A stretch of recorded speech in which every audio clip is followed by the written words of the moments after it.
narating mo na ang mga ninanais mong tagumpay ay madali na para sa iba na i-appreciate ka. Pero sino-sino nga ba ang mga nandyan habang tinatrabaho mo pa? Bago nga ang lahat ay flex ko nga muna itong bayaw ko. Yung bayaw kong pinakagwapo sa lahat at aking paborito. Doon sa iba kong bayaw na makakapanood nito ay huwag na kayong magtampo. Kwento ni Mike to, siya muna yung bida dito. Kung gusto nyo rin maging gwapo, bumili rin kayo ng bahay nyo dito. Saka nyo rin videohan at ipasa nyo sa messenger ko. O diba, naging gwapo na kayo, nagka-content pa ako. Shoot, mare, pati earnings, paldo-paldo.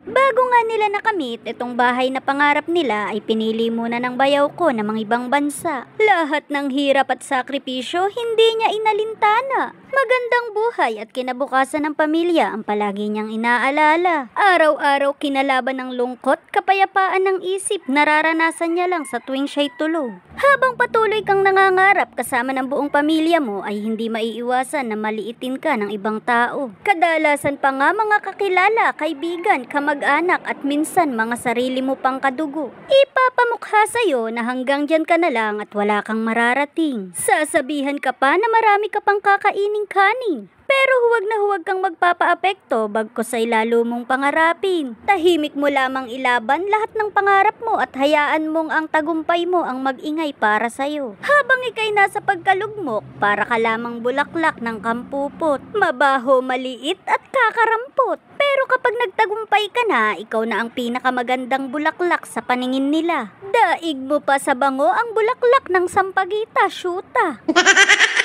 Ang sabi pa nga ng iba sa panahon daw ngayon ay hindi na mahalaga ang kayamanan o pera. Dahil ang labanan daw ngayon ay pasayahan ng pamilya. Pero sa tunay na kwento at realidad ng mundo, mailap ang tao sa'yo kapag hindi ka asensado, sus ko po.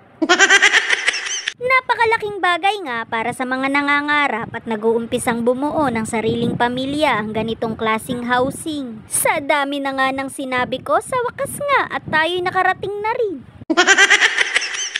Pagdating mo nga dito, ang unang bubungad sa'yo ay etong pinto. Natural pinto muna, alangan naman agad banyo. Huwag mo munang hanapin yung kwarto dahil nandito pa lang tayo sa sala. Marunong ka pa sa may kanya, heto nga at kumakain pa sila, teka.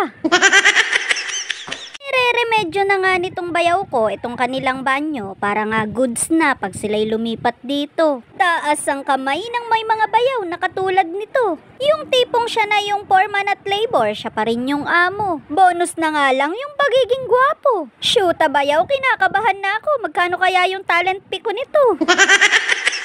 Habang nagbo-voice over nga ako ay nagulat ako dito sa lababo dahil akala ko marmol. Shoota mare, dinikitan lang pala ng wallpaper. Ay, poor.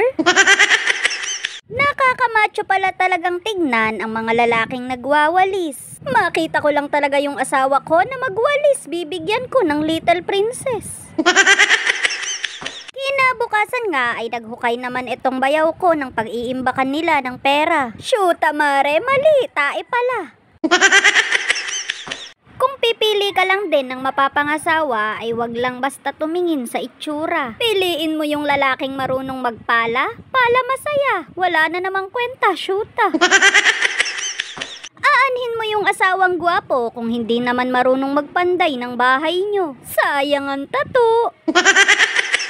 Bago nga matapos itong video na to ay nais ko lamang ipaalala sa inyong mag-asawa. Nakabigo ay hindi hadlang upang tumakas ka. Huwag kang iiwas kapag nabibigo, dapat nga lumaban ka. Kanta pala yun, shoota. Basta palagi nyo lamang tatandaan yung laging sinasabi ko, na sa bawat tagumpay nyo, ako yung kauna-unahang pinakamasayang tao. Shoota na yan, itigil na natin to, naiiyak na ako. Miss Jen Bilog, parang awa mo na, pansinin mo na ako, pagagawan ko pa ng tindahan tong mga kapatid ko. Dito sa mundo ay may kanya-kanya tayong pangarap at sariling kwento. Nasa sa atin na lang talaga kung paano natin tatrabahuhin at pagsusumikapang makamit ang lahat ng ito. At para sa batang ako, dyan ka na lang muna, sobrang init dito.